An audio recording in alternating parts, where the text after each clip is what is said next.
Good day, ladies and gentlemen, and welcome to the Dayforce second quarter 2025 earnings call. Our host for today's call is David Niederman, Vice President of Investor Relations.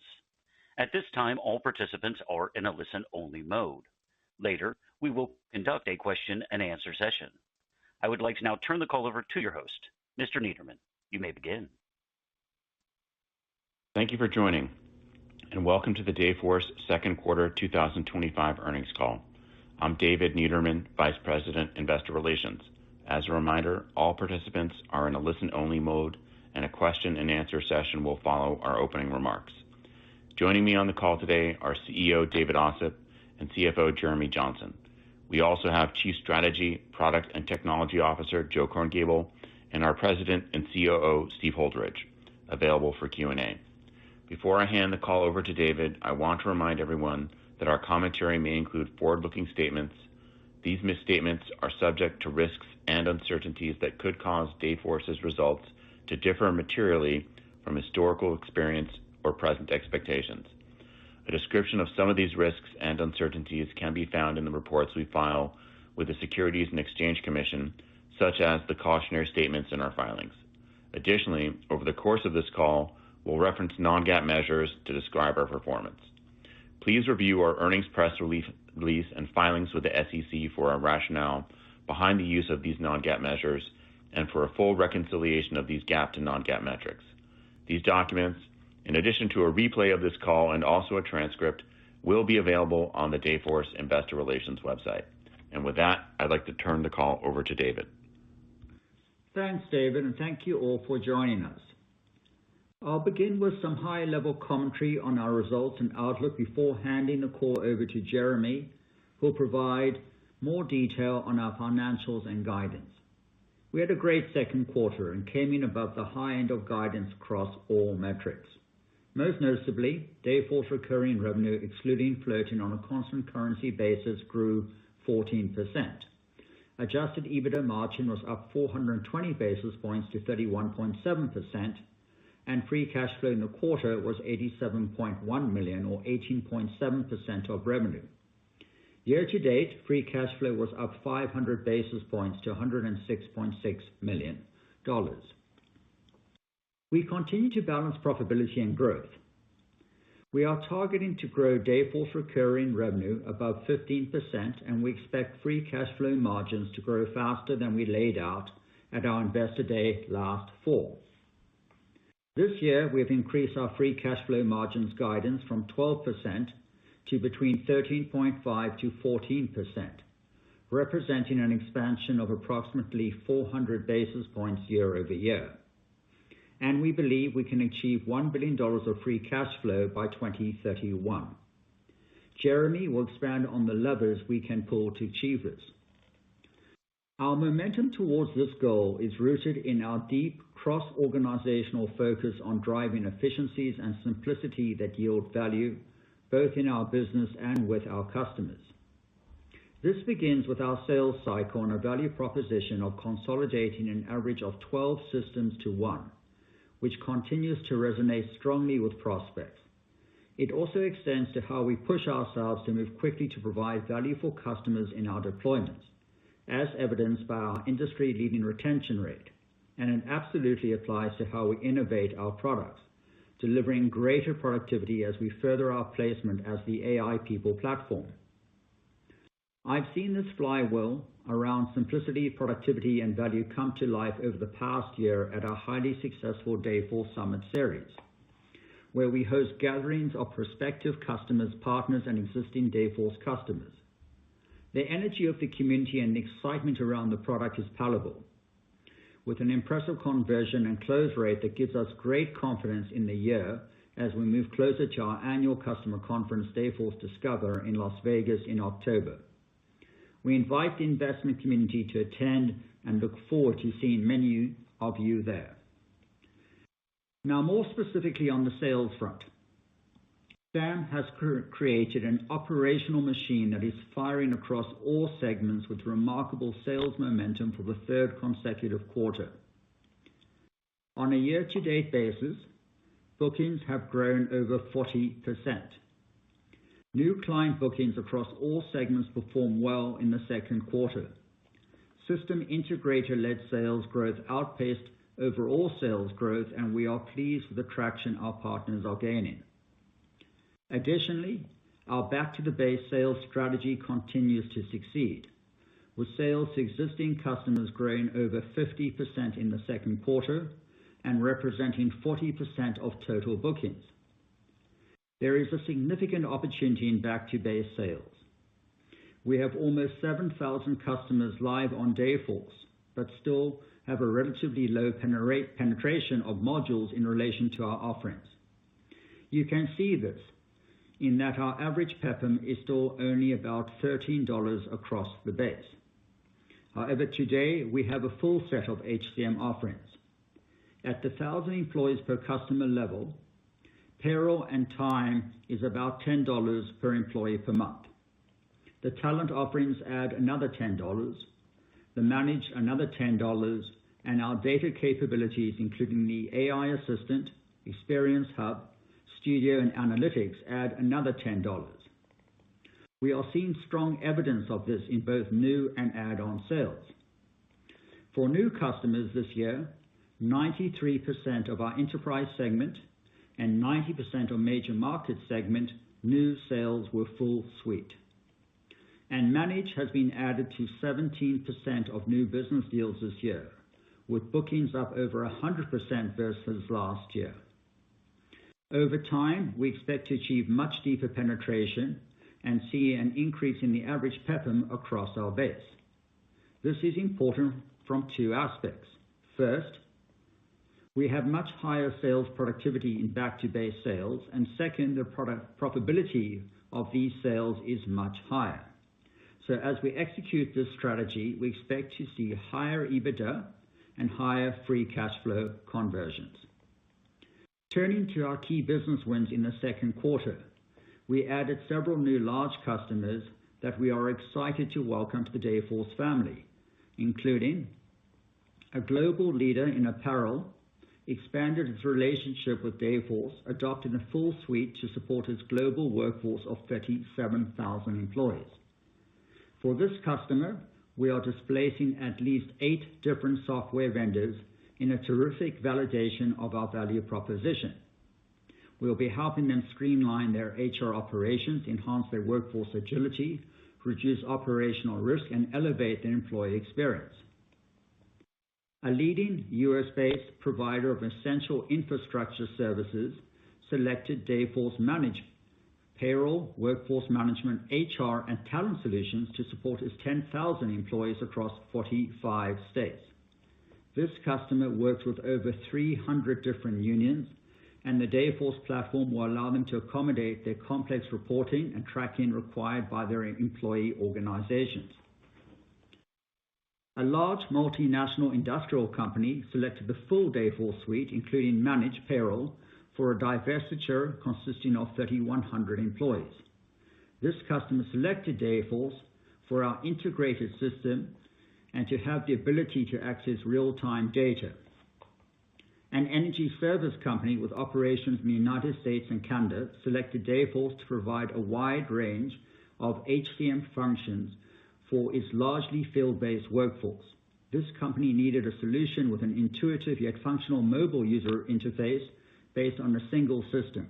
Additionally, this new customer is a great example of our summit strategy at work, as they attended both our New York and Dallas summits.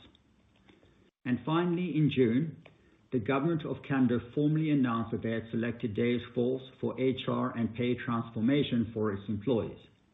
We are very pleased with our work with the government of Canada to date and look forward to providing their people with a modern and effective HCM solution that will allow them to do their best work. We also had a strong quarter of go-lives. We took live our largest customer to date with over 300,000 employees, and we expect this to be over 500,000 by the end of the year. I want to give kudos to our product and technology team, as well as our services team, for their dedication and skills in making this possible. We continue to bring new customers live onto Dayforce at a predictable and sustained pace. On the innovation front, we continue to deliver on our AI roadmap and further cement Dayforce as the AI people platform.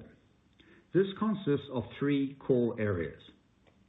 First, integrating AI and intelligent functionality across the suite and delivering smarter functionality in every model.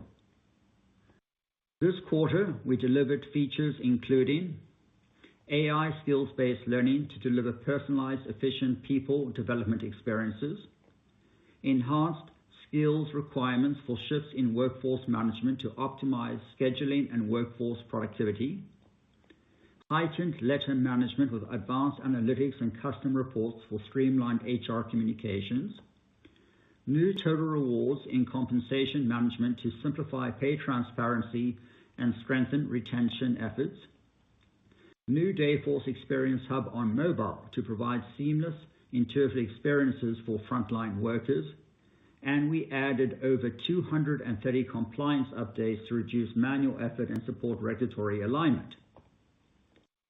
Next is our Dayforce AI Assistant, which continues to gain significant traction with our customers.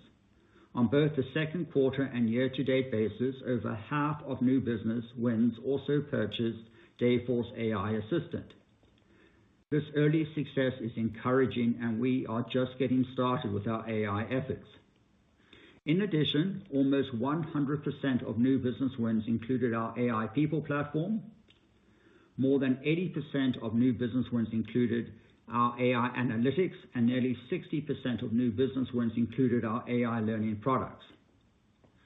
And third is our Dayforce AI agents.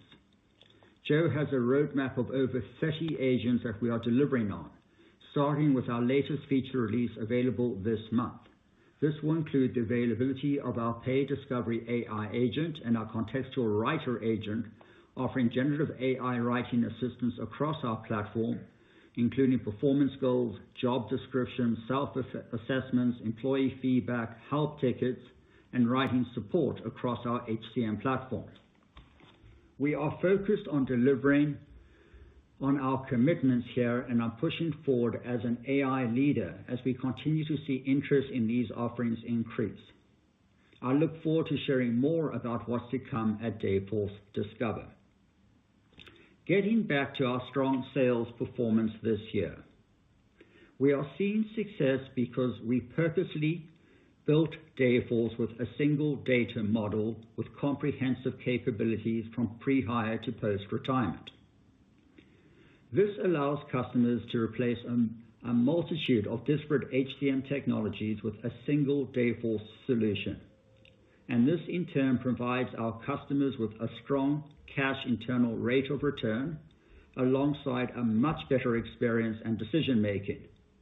You can see this reflected in our industry-leading gross retention rate of 98%, growth of add-on modules, and percentage of full suite deals. From an AI perspective, this is immensely important too. As to leverage foundational language and machine learning modules, you need and require well-formed, comprehensive data. Dayforce is unique in market in this. We have a single database across all aspects of HCM. This has allowed us to move very quickly to embed AI across our entire platform. It is also the reason why our competitive win rate has improved significantly, driving tremendous sales momentum. Simply, customers understand that in today's age of AI, a single application with a single data module is fundamentally required, and Dayforce is unique in this regard. In closing, I'd like to leave you with 5 points that highlight our confidence in our future. We have a best-in-class enterprise-grade platform that has expanded from payroll and compliance offerings to a comprehensive, full-featured HCM suite, along with a roadmap for future development that we expect to extend our competitive advantage even further. We are a clear leader in the large and growing HCM market and continue to widen this lead. We have a blue-chip customer base with thousands of the highest quality companies across virtually every sector. Currently, we are serving approximately 25% of the Fortune 500. With these advantages, we see the opportunity to build a generational HCM AI-powered software company and are keenly focused on making this a reality. And finally, our people. Dayforce employees across the globe are some of the most talented, seasoned, and passionate people out there, focused on being the best HCM company in the world and creating a generational software company. To all our day makers, thank you for all you do for us every day. I'll now pass the call to Jeremy to discuss our financial results in more detail. Jeremy, over to you. Thanks, David. We are pleased with our second quarter results. Top-line revenue growth remained strong while we scaled the business and continued to expand cash flow margins. Total revenue was $465 million, up 10%. Excluding float, total revenue increased 12%. Dayforce recurring revenue excluding float was $315.5 million, up 14%. Professional services revenue was $71.6 million, up 23%. Operating profit was $42.3 million compared to $14.1 million last year. Adjusted EBITDA was $147.2 million, up 27%, or a 31.7% margin, expanding 420 basis points. Year-to-date net cash provided by operating activities was $162.3 million, compared to $108.3 million last year. And year-to-date free cash flow was $106.6 million versus $53.9 million last year, or an 11.3% margin this year versus a 6.3% margin last year, expanding 500 basis points. We repurchased $20.8 million of common stock during the second quarter, bringing the year-to-date total to $51.2 million, or nearly 900,000 shares repurchased this year. Turning to the macro environment, we believe the best indicator of the macro is the demand environment. As David mentioned, the demand environment at Dayforce remains strong, with year-to-date bookings growth over 40%, a trend that has continued now for 3 quarters. We also have a great line of sight into employment levels at our customers, and we have seen a consistent trend of moderate growth in employment levels. We had estimated just under 1% growth, and that is what we have observed. Foreign exchange rates versus the US dollar across Canada, UK, and Australia improved during the quarter, which we have updated and reflected in our guidance. Now turning to our guidance, for the full year 2025, we expect total revenue of $1.935 billion to $1.955 billion, total revenue excluding float of $1.749 billion to $1.769 billion, an increase of 12.1% to 13.4% on a GAAP basis, or approximately 13 to 14% on a constant currency basis, reflecting the ongoing shift in professional services revenue to our systems integrator partners. Dayforce recurring revenue excluding float of $1.324 billion to $1.344 billion, an increase of 14.2% to 15.9% on a GAAP basis, or approximately 15 to 17% on a constant currency basis. Float revenue of $186 million, adjusted EBITDA margin of 32%, free cash flow margin of 13.5% to 14%, reflecting an increase from the previously issued guidance of 12%.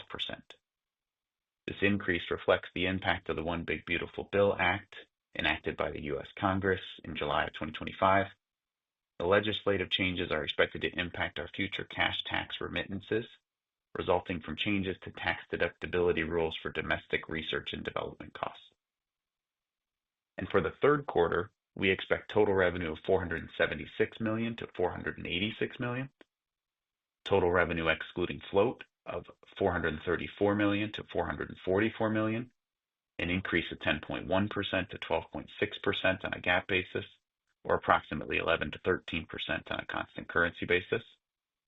Dayforce recurring revenue excluding float of $329 million to $339 million, an increase of 12.7% to 16.1% on a GAAP basis, or approximately 13 to 17% on a constant currency basis. Float revenue of $42 million, adjusted EBITDA margin of 30 to 30.5%. We have great visibility into the back half of the year, and we are expecting Dayforce recurring revenue excluding float growth rate in the fourth quarter of between 16 to 19%. The solid growth rate in the fourth quarter is driven primarily by beginning to see revenue related to go-lives from our strong bookings over the past 3 quarters, as well as beginning to see more revenue from the large deals we sold over the past few years. Our WIP, meaning deals sold but not yet live, is the largest it's ever been, and customers continue to go live predictably. Looking forward, we feel confident in our ability to achieve Dayforce recurring revenue, excluding float growth rates above 15%, as we progress toward the long-range plan targets that we set last year.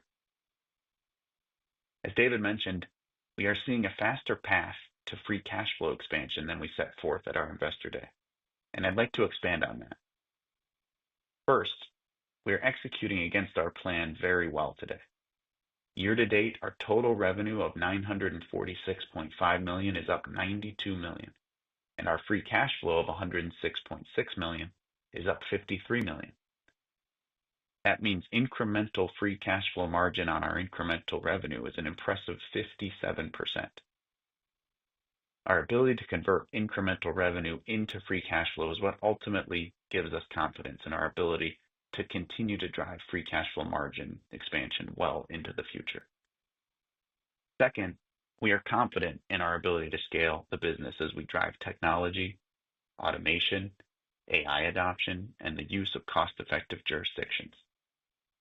And third, as I mentioned previously, we will get a benefit from the One Big Beautiful Bill Act, changing the tax deductibility rules for domestic R&D costs, which provides us with about a $40 to $50 million benefit to cash taxes this year and about a $20 million benefit to cash taxes in 2026 and beyond. Ultimately, we are confident in our path to achieving $1 billion in free cash flow by 2031. Finally, we are in the final stages of terminating our frozen defined benefit pension plan and BEP pension plan, as I previously had announced last year. If you recall, these are legacy pension plans that Dayforce inherited from Ceridian and its predecessors. We expect these termination processes to conclude in the third and the fourth quarter of 2025, respectively. As a result of the terminations, we expect to have the following financial impacts, which are included in our cash flow guidance and our raised free cash flow guidance from 12% to between 13.5% to 14%. In the third quarter, a cash charge in the range of approximately $30 million to fully fund the plan and terminate the defined benefit pension plan. A non-cash expense of approximately $205 million as a result of the recognition of previously deferred losses related to the defined benefit pension plan investments. And in the fourth quarter, a cash charge of approximately $5 million to fully fund and terminate the BEP pension plan, and a non-cash benefit of approximately $3 million as a result of the recognition of previously deferred gains related to BEP pension plan investments. The cash charges will flow through the cash flow from operations and are included in our free cash flow guidance. The non-cash charges will flow through other income expense line on our P&L and will have no effect on EBITDA and has no impact on ongoing business performance or long-term cash flow generation. With that, we can begin the Q&A portion of our call. At this time, we will conduct the question and answer session. If you would like to ask a question, please press star, then the number 1 on your telephone keypad now, and you will be placed in the queue in the order received. We ask that you please limit yourself to one question before returning back to the queue. Once again, to ask a question, press star, then the number 1 on your telephone keypad now. We are ready to begin. Your first question comes from Scott Berg with Needham. Your line is open. Hi, everyone. Nice quarter, and thanks for taking my questions. David, wanted to follow up on your statement on sales growth outpacing, I guess coming from your SI partners outpacing the rest of the business there. I guess what are you seeing in terms of, I don't know, deal sizes, customer segments, modules that are being bought by customers coming in through those channels versus maybe what you're selling directly? Just seeing if it's something different in the rest of the business, or if it's similar. Thanks. Hi, Scott. Thanks for the question. Let me start off with the actual numbers. SI-led sales were up 80% for the first half of the year, which is obviously exceptionally positive. If you recall, what we're finding is that the single data model that we have is giving us two strong advantages in marketplace. First, it allows the 12-to-1 simplification across the different modules, and as we've spoken about previously, very strong cash IRR for our customers as they get better efficiencies, improve their experience, better decision making. The second part of that is because we built Dayforce with a single data model, that gives us a very strong advantage from an AI perspective. Because to do anything well with AI, you need very well-formed data, and we have that. From that, what we're actually finding is that we're getting very strong full suite attachment rates, whether it be direct implementations or deals that are sold alongside the SIs. Again, the numbers over there are very strong. Overall, full suite deals of new business was 90% on average in the quarter. When we look at the enterprise segment, again, that's above 3,500 employees per customer. It had an attachment rate of 93%. In majors, it had 90%. SIs we're finding are active on all segments of the business, and so you would expect that what they're implementing is a full HCM product from pre-hire to post-retirement.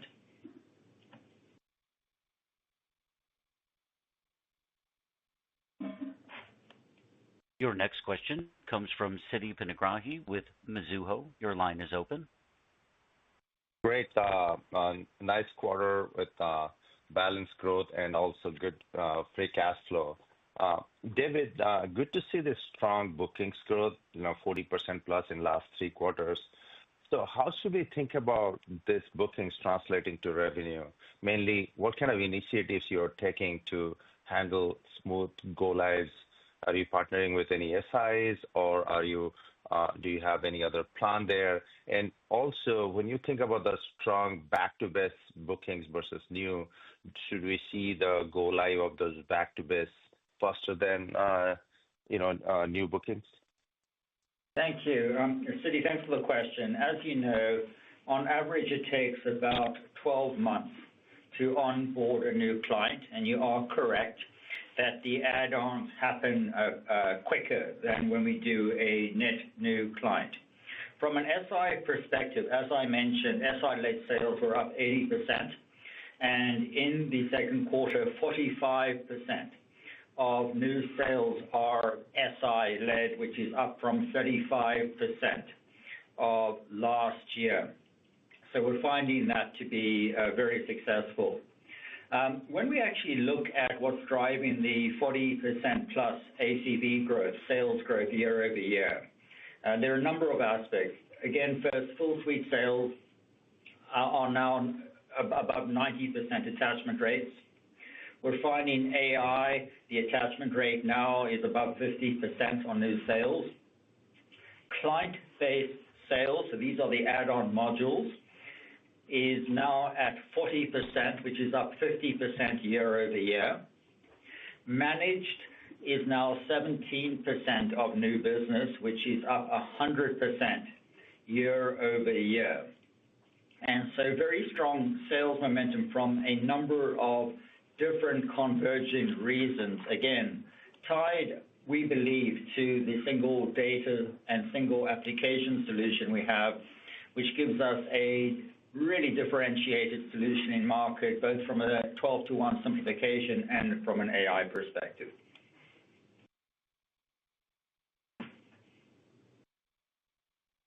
Your next question comes from Mark Marcon with Baird. Your line is open. Hey, good morning. Congratulations on a strong quarter. Wondering if you can talk a little bit more about, the various AI products that you're introducing. Sounds like there's, a big slew of them, probably more than any of your competitors from the sounds of it. I'm wondering what percentage of those are you charging for, and what's the pricing for those, and what's the opportunity to go back to the base and reintroduce, your current clients? And then lastly, if I could squeeze one in, I missed it if you talked about it, but any updates on the U.S. federal contract? Thank you. Great. Thank you. On the U.S. federal contract, we haven't provided an update, but the project is going well. We did, though, provide an update on the Government of Canada contract and their announcement that they have selected Dayforce as a go-forward for the next-gen HR and payroll solution, and obviously very, very proud of that. And we also spoke about the very large account that we took live in the quarter. I believe it is now up to 300,000 employees on a single Dayforce instance. It grows above 500,000 by end of year. I believe that's probably the largest cloud-based payroll solution that operates really truly at scale, and something that we're very proud of from a product and technology as well as from a service perspective. And for all of those day makers listening, thanks a ton for that. On the AI side, yes, there's a tremendous potential to go back to the actual base. We are launching a wide range of AI agents, about 30 or so, that Joe will be showing and discussing at Discover, which is our client conference in October. Already we have AI embedded in a number of our products. For example, the learning management product is, as you know, AI powered. We have the AI agent there, which is able to create course content in a SCORM-compliant manner. We have the AI textual assistant, which is across the application, which helps with everything from performance reviews to job descriptions, etc. We have the AI assistants inside the talent acquisition side, which allows us to do the grading of of candidates and the job matching, things towards that nature. We have AI improvements embedded in our forecasting engine. We have it in the analytics, where we do predictive forecasting of the various types of measures.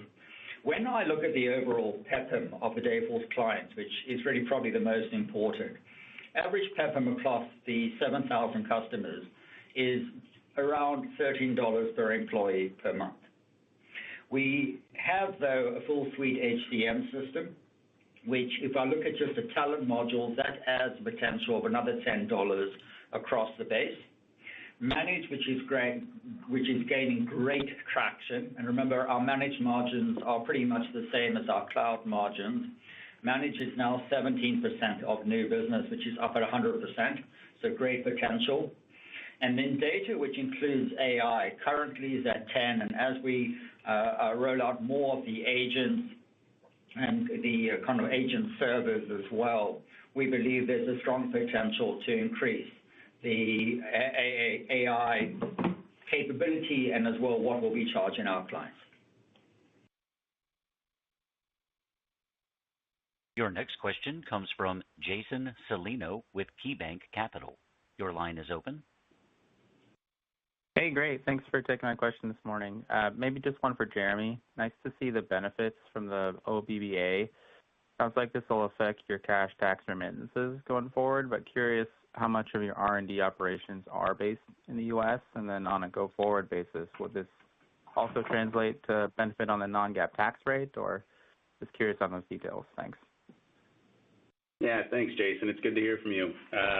Look, I think we were pretty pleased to see the benefit that we're going to get from the OBBA.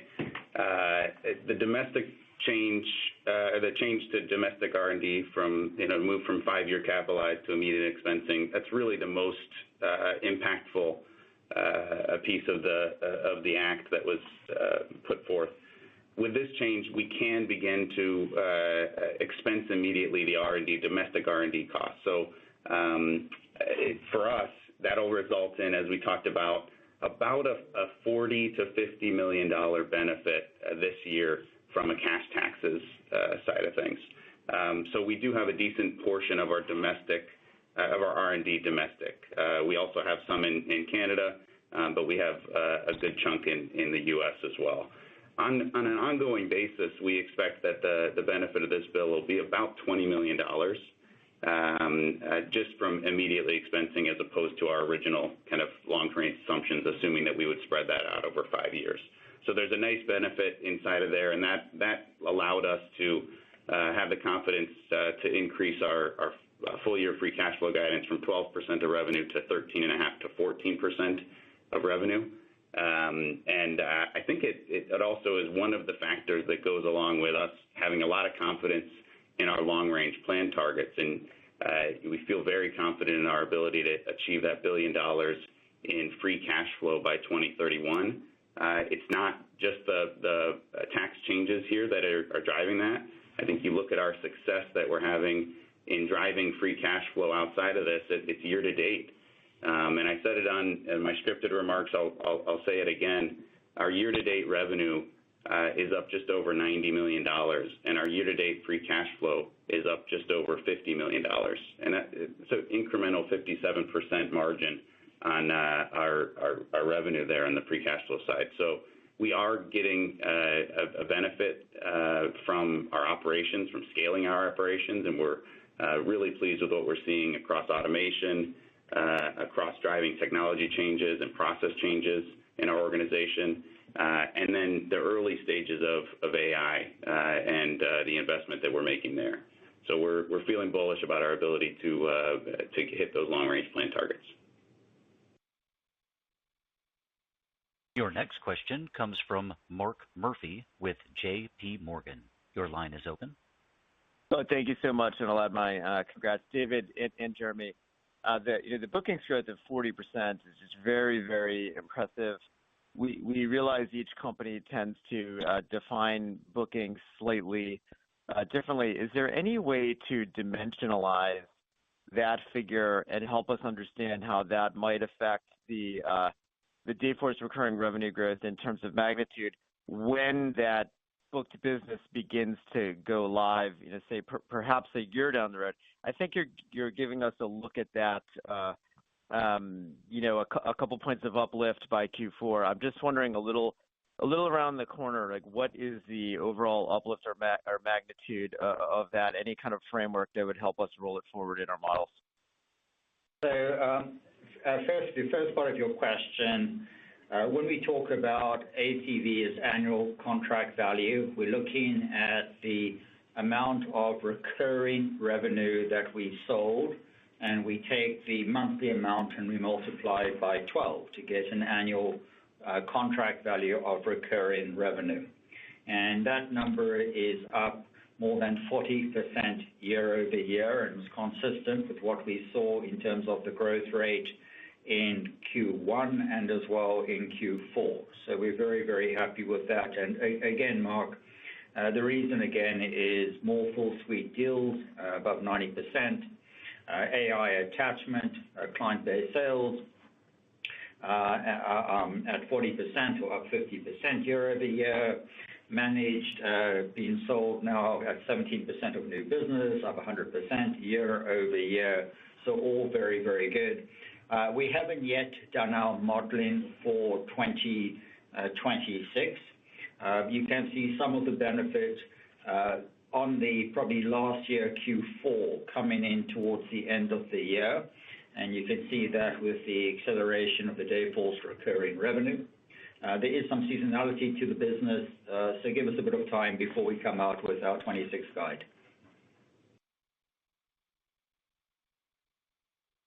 Your next question comes from Raimo Lenschow with Barclays. Your line is open. Hi, good morning. This is Sheldon McMeans on for Raimo. Thanks for taking our question. David, I wanted to ask more on your 12 to 1 story. historically in this space, it seems the system consolidation idea has had more success in the mid-market with larger customers being more willing to integrate systems. In the best of breed versus best of suite preference swings with macro conditions. It seems traction for you is picking up across all segments, so I would love to hear if you could speak to if you're seeing this trend as more of a cyclical dynamic as companies look to be more efficient, or is this more structural due to some of the factors you discussed, like AI highlighting the value of a single database? Thanks. Sheldon, the market demand for a single system, I believe, has always been there. It ties to the research we did at the very beginning when we started Dayforce, and we found that there was a disconnect between what the CEO expected from an HR system versus what was actually implemented across the organization. The CEO had expected one system for all things around their people. In reality, we found on average a typical organization would have 12 different components in their HR stack with different databases, user experiences, leading to batch-based and very efficient processes. As you know, we built a Dayforce starting with the compliance modules. We started with pay and time because we found that the life of contract or the life of a customer for the compliance modules was effectively endless, and the idea was get a very strong foundation in compliance. And as you know, we are ranked number one by Gartner in that regard. And once we had that, to extend the product into a pre-hire to post-retirement end-to-end solution. And I think we've done that very successfully, especially with the help of Joe and his team. We've been in the Gartner Magic Quadrant now for at least 5 years as a leader for full HCM solutions. We're finding that the 12-to-1 messaging resonates for a few reasons. First of all, it allows a customer to reduce the total aggregate subscriptions that they're paying, where they go from 12 different systems to one system, Dayforce. Second, they don't need as many full-time people maintaining all those disparate technologies, and they don't have to have resources and platforms to do interoperability and as well to do reporting. So there's a very strong cash IRR. The second aspect is when you bring it together, the experience for all users, whether it be the frontline worker, whether it be the frontline manager, whether it be specialists such as in HR and payroll and talent, or whether it be executives, you're lifting up the overall experience. And because the data is all together, you have much better decision making, much better analytics, and it gives us a very strong advantage in AI. Because, as I mentioned, in order to leverage AI, you typically are finding that the foundation language models are evolving very quickly, but are relatively similar. But having access to well-formed data allows these foundational language models really to give really great insights and answers about that data. The other vendors do not have that. All of the other vendors typically have different databases, partner solutions, add-ons, bolt-ons, etc., and that makes it almost impossible. Because remember, to answer questions about your people, you have to do it in a way that you adhere to privacy and as well to very complex security in a data-effective transitioning environment. And we can provide that where the others can't. And I believe that combination of that cash IRR combined with the capabilities that we can deliver across AI has led to our very strong win rates and the sales momentum that we're seeing. Your next question comes from Steve Enders with Citi. Your line is open. Okay, great. Thanks for taking the questions here. I guess I just wanted to ask, just in terms of, it seems like the demand environment's strong, but just maybe what you're seeing across enterprise, mid-market, and maybe on top of that, what you're seeing in the pipeline across those different segments as well. Thanks. Again, we've seen a very strong buying environment. Remember, this is consistent with the last few quarters as well. You see year-over-year sales growth above 40% is really, I think, a special time. So we're seeing great success. I believe that Sam has built an operational machine when it comes to sales, and when we pair that with the 12-to-1 simplification and the very strong AI capabilities that Joe's enabled, has allowed us really to just drive a lot of sales, a lot of really good decision making. I don't see a difference between the segments that we play in, and again, we typically don't play below, say, the 500 employee level. So we're talking 500 employees and above. And we've seen a lot of success, whether it be in major markets, enterprise, large enterprise, in the US, in Canada, across Australia and New Zealand, across the UK, across Germany. So for us, it's been a very good sales environment and demand environment. Your next question comes from Brad Reddick with Stifel. Your line is open. Great. Thanks very much. David, back in the macro, though, can we go a little deeper? Totally understand the strong demand signals out there, but a lot of the data that we're seeing reported seems to suggest the economy's slowing a bit. And you all have very real-time data as it relates to punching, hours worked, overtime, et cetera. Anything you've seen recently that would corroborate the government data or actually run counter to it? Thanks. We're seeing employment levels are up about 1% year over year.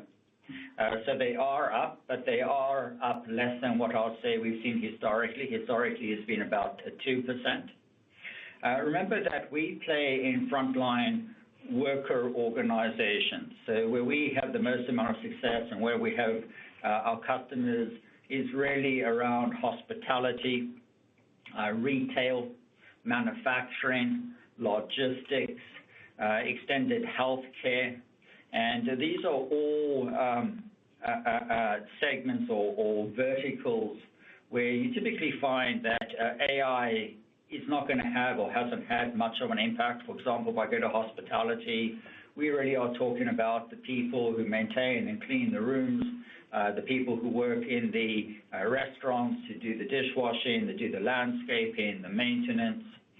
When we talk about retail, we're talking about the people who help move the goods off the actual trucks into the store warehouses and onto the shelves and do recovery and do loss prevention, and et cetera.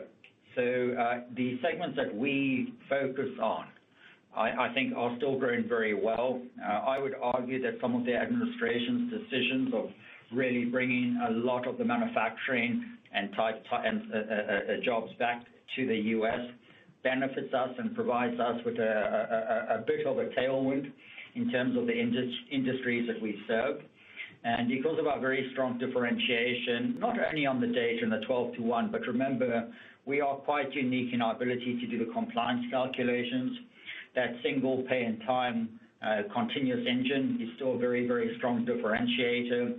The ability to handle very complex collective bargaining agreements to pay people accurately and on time is really resonating in market. Your next question comes from Daniel Jester with BMO Capital. Your line is open. Great. Good morning, everybody. Thank you for taking my question. Maybe two quick ones for Jeremy. First, on the updated free cash flow guidance.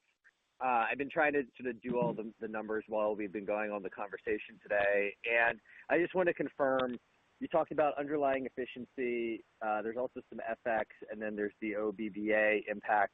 I just wanted to confirm, are you actually, when the increase in the free cash flow margin, does that see some underlying efficiency in the improvement, or are these other factors like FX and OBBA the biggest drivers of the full year increase? And then just secondly, if I can squeeze it in, on the third quarter Dayforce recurring constant currency ex-float guidance of 13 to 17%, maybe why is that range so wide, and what are the factors that get you to the top and bottom end of the range? Thank you so much. Yeah, thanks, Dan. It's good to hear from you. Look, I think it's important to see in our free cash flow guidance that we last year were at about 9.7% free cash flow margin, and our original guidance already included some pretty significant expansion from the productivity we're seeing in the business. That was to 12%. We are seeing that, and we will continue to see that. The expansion that goes from 12 to 13.5 to 14 is largely driven by the tax changes in the One Big Beautiful Bill. But it's important to note that we are still seeing some really nice expansion on the free cash flow side of things. I think what I would look at is our trajectory on free cash flow has gone from very low single-digit free cash flow margins to now into the mid-teens, and we have kind of talked about this $1 billion free cash flow target by 2031, which implies some pretty significant efficiencies as we move forward, and we're feeling really, really confident, more confident than ever in our path to achieving those. So feeling good about that.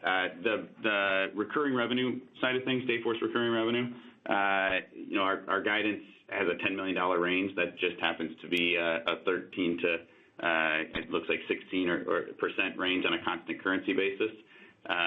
So that's kind of how the numbers work when you have a $10 million range. The full year guidance has a $20 million range, which happens to be a 2 percentage point range. It's 15 to 17%, and that's holding with where we have previously said. So a lot of confidence and visibility into the back half of the year. The demand trends, as we talked about a number of times on this call, are very strong, and you're beginning to see that flow through into the back half and really in the Q4 Dayforce recurring revenue guidance. I would ultimately say all the sales success we're having right now gives us a lot of confidence into our long-range plan targets of that 15% Dayforce recurring revenue growth for the long term. Your next question comes from Jared Levine with TD Cowen. Your line is open. Thank you. In terms of the professional services and other revenue attributed to reducing the ex-flow constant currency guide for the year, can you dig into some incremental color on what drove this and your confidence on visibility here going forward? Yeah, we are seeing greater success across the SI strategy, and that's really alongside the overall strength in professional services from our strong demand environment. Remember, professional services should be viewed as an early indicator of success on the recurring side of things. Remember, year-to-date professional services revenue is up about 32%, and that reflects the overall improvements in the demand environment that we've seen over the past few quarters and executing on some larger deals. If I could add, sales are up 40% a year over year, and one of the reasons for that is the partner ecosystem that we've developed over the last number of years. What we're seeing is that on the new bookings, which is up 8, SI-led sales where they're involved is up 80% year over year, and 45% of our new business projects are being led by the SIs, which is up from 35% of last year. So the SI success, remember SI success from their perspective is how much work are they doing on the Dayforce platform. Kind of factors into that professional service number, and we see it as a very positive sign in terms of the ability to grow Dayforce recurring revenue. Your next question comes from Jake Roberge with William Blair. Your line is open. Yeah, thanks for taking the questions and congrats on the continued momentum on the sales bookings front. Great to hear. And nice to see that the Government of Canada continues to move forward with their deployment. Can you help us understand the phasing of that contract and how it should layer into Dayforce recurring revenue this year and into next year? Yeah. So remember, as we continue to work through the Government of Canada, we signed about a $15 million U.S. deal last year. We've kind of worked our way through about half of that, with the remaining still to come through the back half of this year. As we deliver, we will continue to recognize the revenue, but it kind of phases through the back half of this year. So we're halfway through, and that's what we booked last year in the second quarter, and we've got about halfway to go. Steve, anything you'd add on that? Yeah, and we're tracking to the plan that we've talked about. We expect in 26 to move from configuration and design into the early phases of implementation. Your next question comes from Bhavin Shah with Deutsche Bank. Your line is open. Great. Thanks for taking my question. David, you spoke about very healthy bookings growth for the last 3 quarters at near 40%, and you had strong win rates. How are you thinking or rethinking maybe your sales strategy? Are you kind of leaning into hiring more given the success you're seeing, or are you kind of okay with where you're at? Bhavin, as you would expect, we're leaning in. We're hiring additional sellers, particularly in our major markets and our client base sales area. Seeing really tremendous growth, as you would expect, in both of those. So yes, we're investing more in the actual ability to convert pipeline into deals, as well as to build top of a funnel. We still believe we're very early on, both in terms of market penetration, as well as there's tremendous opportunity across our client base, and we're getting tremendous success from that. Your next question comes from Alex Zukin with Wolfe Research. Your line is open. Hey guys, thanks for taking the question. I guess it feels like I want to understand one thing. It's very clear from your RPO, which it feels like is the strongest we've almost ever seen, both sequentially and year over year from acceleration perspective and dollar value added, that the bookings are really strong. I guess what I'm trying to kind of figure out is why was Dayforce recurring revenue in the quarter kind of sequentially down on a percentage basis more than it has been in many years, and then you're re-guiding to a metric in Dayforce recurring that you stopped guiding to for Q3. The range is a little bit wider than historical periods, and then the range for the year implies a pretty meaningful acceleration. So is it fair to assume that as your size of the book of business is growing, the time, like your actual predictability on which quarter the go lives happen, there's more maybe back end seasonality associated with it, or linearity is a little bit changed? Just help us understand those moving pieces. Yeah, Alex, good to talk to you. Remember, in Q1, our Dayforce recurring revenue grew 16% constant currency, and in Q2 that was 14%. And we talked about this quite a bit last quarter, in that we're feeling a bit of the air pocket from not having 40% sales growth over the past few years. And as we started to have that success, we've talked about that, in the back half of this year, you will start to see the benefit and some benefit from having success on the sales side of things. So that guidance range that we, kind of hold at 15 to 17%, we have a really good amount of confidence in. The reason we're guiding again to the Dayforce recurring number is because, if we guide to Q3, you can back into Q4, and so we wanted to be explicit about the numbers and just make sure that everyone knew a 13 to 16% in Q3 grows to about a 16 to 19% in Q4, and you start to see the benefit of those bookings and coming out of this little pocket that we're in. Your next question comes from Michael Turrin with Wells Fargo. Your line is open. Hey, great. Thanks very much. Appreciate you taking the question.